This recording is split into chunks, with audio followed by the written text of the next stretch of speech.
Hey everyone, welcome back to the channel. Today, we're tackling a super practical topic: how to transfer money from your Netspend card to your Chime account in 2025. Whether you're managing your finances on the go or just need to move funds quickly, this step-by-step guide will make it easy and hassle-free.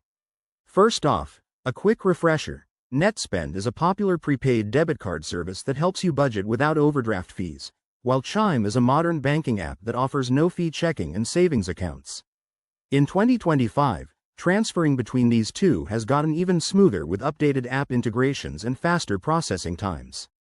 Let's dive into the steps. Step 1. Log into your Netspend account through their mobile app or website.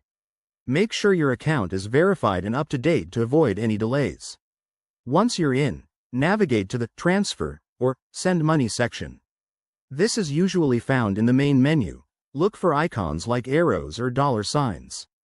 Step 2. Add your Chime account as a recipient.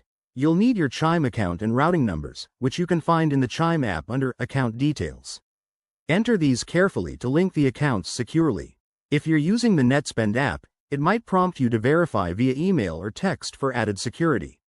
Step 3. Enter the amount you want to transfer. Double-check for any transfer fees. In 2025, Netspend might charge a small flat fee, but Chime typically doesn't. Confirm the transaction and wait for the confirmation message. Transfers usually take 1 to 3 business days, but with 2025's enhanced ACH systems, it could be instant in some cases. Now, a few tips to make this smooth. Always ensure both accounts have sufficient funds and are in good standing. Watch out for any promotional limits on transfers, as banks update these yearly. If you run into issues, like a failed transfer, contact customer support for both Netspend and Chime. They're pretty responsive these days. And there you have it. You've successfully moved money from Netspend to Chime. If this helped you out, give this video a thumbs up, subscribe for more finance tips, and drop a comment below if you have questions. Thanks for watching, and see you in the next one.